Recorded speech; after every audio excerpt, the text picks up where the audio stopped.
Give us your life story, Grandpa. You asked a lot, Eric. Me to give a life story in 10 minutes? Anyway. Give us your highlights. How about that? We'll give the highlights as far as we can think about it. I was born of a great mother and dad.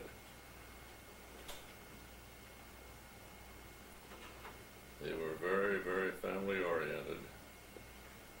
We enjoyed our childhood in their presence. We lived first in McGill, Nevada, about the driest place on earth. Where's McGill? That's in Nevada near Ely. Oh, okay. Just west, just inside Just the border. about 15 miles from Ely. Okay. Dad worked for the smelter there, and I loved that place. It was so dry, but then there was so much sagebrush, so many horned-toads, lizards, and snakes, things like that that every kid loved. Oh, yeah. And I remember one time I always wanted to get away, to have a horse or something of that nature. Anyway, a friend of mine and I, we built a wagon. I guess we must have been about 6 or 7 years of age. After we had our wagon all built, why, then we started swiping groceries, canned goods, things like that from our homes and filling that wagon. And we were going to run away from home.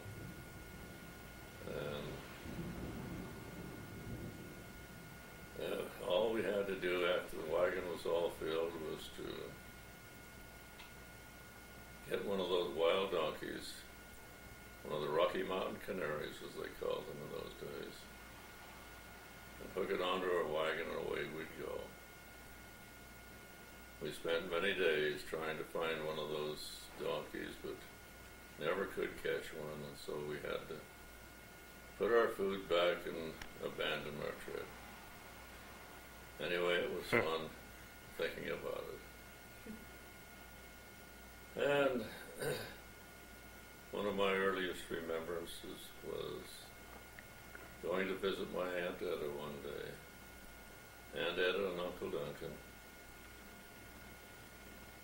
Uncle Duncan, he had horses, and I went with him the first day I was there, and in fun he dunked me into the horse trough. Oh, yeah. Well, that was all right. I just figured, well, that's okay. My turn's coming out. So that night, my Uncle Duncan and Aunt Etta were all dressed up, going out somewhere. They were leaving little George home with a baby tender. Little George happened to be sitting out behind the hedge and waiting. I had the hose all ready with the nozzle turned off. And the moment Uncle Duncan got there, why, I let him have it with the hose, with his brand new suit. Oh, And no. Etta was about to kill me, but then she didn't. He wouldn't let her. He said he had it coming. Anyway, those were fun things. I also remember as I was just a little kid, maybe about 7, I earned my first $5 from my grandpa George Washington Eason. He gave me $5 for playing the Arkansas Traveler on the violin, and the Turkey in the Straw, and the Irish Washwoman, and a few of those other old-time favorites. And I've always remembered that $5. That's quite a bit. What? I says, that's quite a bit back then, huh? Oh, you bet it was. $5. Especially the 7-year-old. That's probably like $100 today. That's right. That's right. Yeah. Was it really? Oh, it could have been $5. $5 would buy a lot. Yeah. Heavens alive, for 50 Could cents last you you could forever. go spend a whole day at Liberty Park. Have real fun. Oh, yeah. What did you do with it, Grandpa? I don't remember that. I just remember that I made it. I can't remember at all what I did with it. Was he a wealthy man? Hmm? Was he wealthy? No, he wasn't wealthy. Well, that was nice of him to give you such a large sum of money. Well, he told me he'd give me $5 when I could play the Arkansas Traveler. So that's one of the first pieces I ever learned. Well, some of your relatives have good jobs. And Well, when I was about 8 years of age, we moved to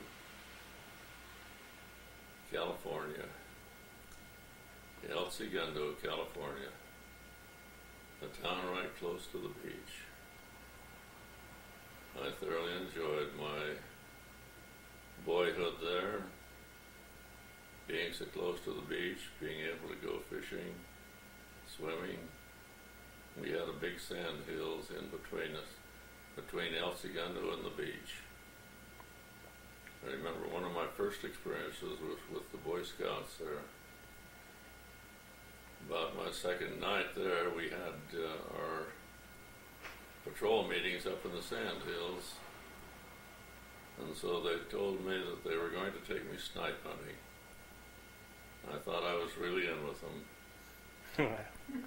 Yeah, they still do They that. took me with a sack, and I sat there with a sack, and this was at night, about 9, 10 o'clock. I sat there for about 2 hours until I realized that they had all gone home and I was sitting there all alone. They were supposed to drive the snipes to me, and there I sat. But then that put me in good with them anyway. We had a lot of fun in the Boy Scouts thereafter. One of my greatest experiences in El Segundo was when I was about, I guess about 14 years of age. We didn't have an LDS church in El Segundo at that time. There was about 7 or 8 different churches. Most of my friends belonged to the Methodist church, so I went to the Methodist church. Dad, he didn't belong to the church at that time, and he wanted to be affiliated with one of the churches in town, and so he didn't mind which one I joined. I went to the Methodist church maybe about 3 years. And during that time, maybe about 6 or 8 months previous to this particular time that I'm going to relate, why they did organize it, LDS Church in El Segundo, and I did not want to go. I remember President Harry Randall, that when I would come home from school, I would find him sitting there in the front room, sitting on the front steps or elsewhere, and he didn't approach me too much about going to church, but George knew what he was there for, and I became quite good friends with him. But I still didn't want to go to church. I liked the Methodist Church. I liked my friends that were there. I liked Reverend Bottles that was at the head of the church. And one Sunday, not long after President Randall's been coming for quite a few months, I went to church this particular Sunday. And as I walked up the steps, Reverend Bottles was standing there. He looked at me and walked over. "Well, you're a new boy here, are you?" And he knew me well, I knew him well, but he did not recognize me at that particular time. I think the Lord blinded him that morning,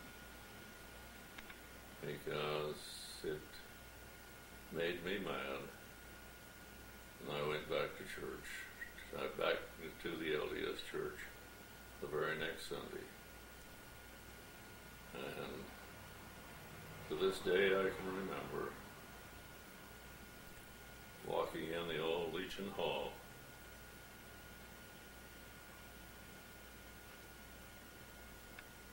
President Randall sitting up in front as I walked in.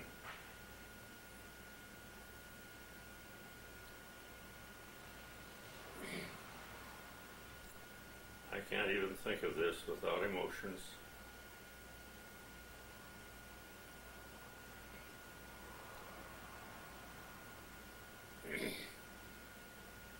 But the tears were streaming down his face.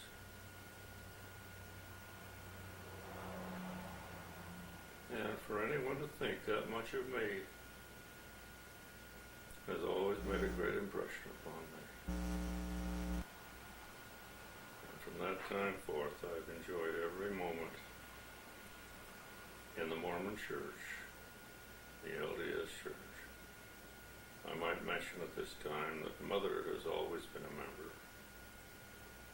But Dad, he was a Baptist and would have, well, he would go to church with us, but he did not join the church for a long period of time afterwards. Didn't you eventually baptize him? Hmm. You eventually baptized him, didn't you? It wasn't too many years later. Before I went on my mission, he sent me on a mission. I went to Hawaii. But Dad, he finally came around, and I had the privilege of baptizing him into the church. And while I was on my mission, he was made president of that branch. And he was always a hard worker from then on. Let's see that story that you related to us. That's in a Hmm? President. Well, he's now President Faust, or second counselor to the presidency. He wrote that and put that in his book. Charity Never Faileth, and it's one of his first stories, isn't it? Oh, you're Featherstone. talking about Featherstone. Elder Featherstone. Yeah. Wasn't it? Oh, Featherstone. I thought it was Yeah. Faust. George's story. No, it was Elder Oh, Featherstone. okay. Really? Featherstone. I want to Yeah, read that. he wrote that story up and put it in his book, and I can't remember exactly what the name of the book is, but I do have the book. I know it's Charity Never Do Faileth. you have the book? Mm-hmm. I remember you telling me that. Well, that's probably it, all right. Von J. Featherstone, huh? Mm-hmm. Which On one? Featherstone. I always thought it was Faust. No, No. Faust is the one that came to our house. I know. Well, I always thought it was him. No, it's Featherstone. No, this was Faust Okay. doesn't write books. Well, I believe you. I was Do you mistaken have the book, apparently. Grandpa? What's that? You have Featherstone's book. Yeah, I've got it somewhere here. Oh, do you? I'll show it to you. Okay, I'd like to read it sometime. Mhm. Around lately. What's it You called? know, on the mouse. Well, after I got home from my mission in Hawaii, I think my dad might have. I worked in the Bank of America. Really, that's my bank. I bank there. Oh, do you? Yeah, I do. It was the good old Depression days. I was making $60 a month. What year was this? Oh, back about 1945, somewhere in there. Was that a lot, or? It was, That was pretty good. no, it was a stinking little bit. Well, compared with television. Because it was right across the street from Samuel Goldwyn Studios. And every week,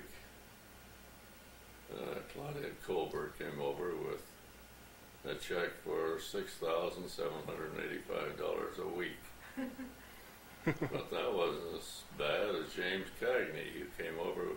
He didn't come over. His check, I should say, was sent over with $21,000 a week. Oh yeah, And You've here's got to George be kidding! A week? a week. and that was in I ¡45. was making $60 a month. Oh, That was That's before we were unreal. married. Well, that's equality for you. 35. So I got mad and quit again, how old were you? and heard about needing somebody to teach music up here in Salt Lake City. Or no, not about that. I'm telling the story just a little wrong. Anyway, I knew they needed some music teachers with the National Institute of Music and Arts. And so I applied for the job, and they were sending music teachers to different states.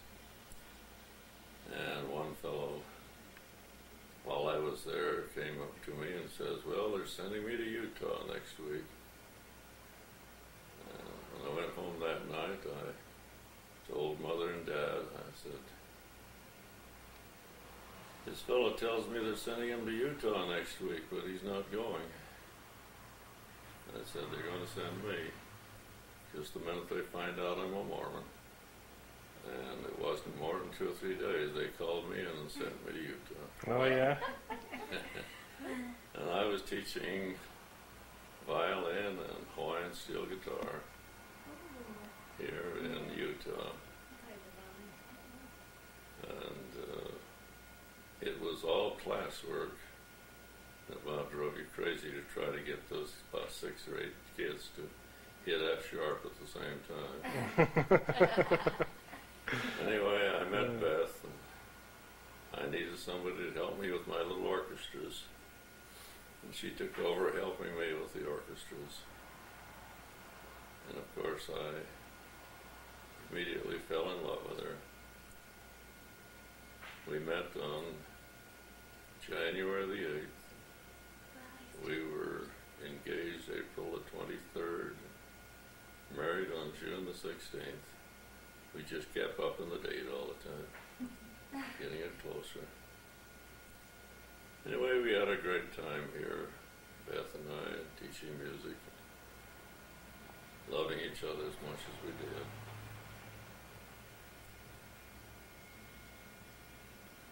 But we didn't care too much for that kind of life, and I always wanted to be a chiropractor. So I wrote and asked them that if I couldn't teach music in California. They wrote back, it was Depression Day, they wrote back and said, we have 4 or 5 fellows sitting here waiting for a place to go. You better stay where you are. I sent a letter back for the next mail, and I says, you better send one of them up, I'm on my way. But I didn't get the job. Tell us some of the stories in your mission. Well, you have some good. Mission? Yeah, when you remember when you first arrived there. Yet? We probably have, but. Well, I can tell you one little incident. Random, it has to be that. And I just, What did you do? You just I'm just quiet about it, and told him I couldn't go with him anymore because I'd met somebody that, I felt bad.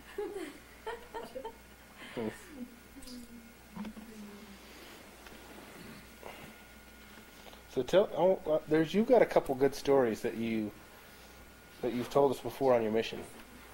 When you first got there, you didn't know the language very well. No. That's the one he's going to tell. Yeah. Okay. At this particular time, I didn't know the language very well. And I was to go out on the island of Hawaii, and this old, I can't remember his name right now, I'm sure I have it in my book, but he was an old Hawaiian that he was going to accompany me. And before we left, I wrote out a talk that took about 2, maybe 3 minutes. He translated it into Hawaiian, and I memorized this 2-minute talk. Our first stop was on the black sands of Puna, and there we held a cottage meeting. And this good old Hawaiian, he got up and gave a nice talk. And then it was my turn. And I got up, and I don't remember a great deal of what happened. But after it was all over, and I had given what I supposed was about a 2 or 3 minute talk, why, he asked me, he says, do you know how long you talked? said, no. About 2 to 3 minutes, I guess. He says, you spoke for 15 minutes in pure Hawaiian.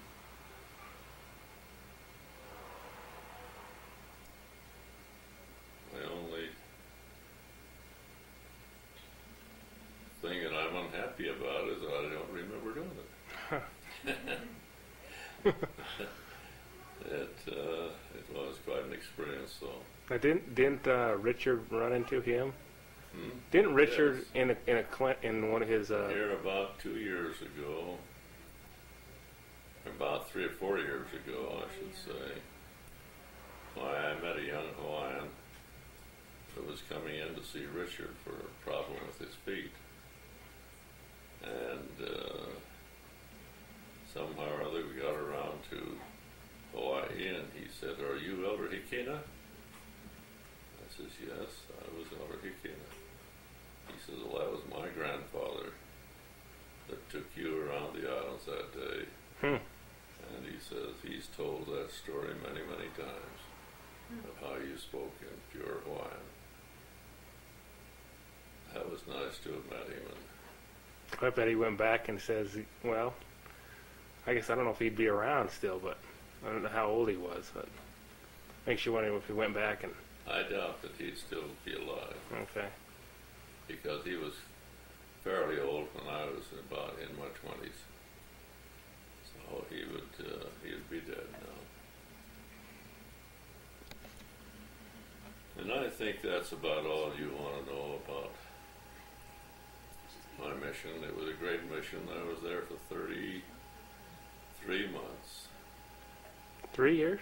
Mm-hmm. A little under 3 Close years, to huh? 3 years. Almost 2 years. Yeah. Wow. After the 24 months, why, we had such a few missionaries there at that time that they wanted to stay a little longer, and I stood up and stayed there for 33 months. It was a great mission.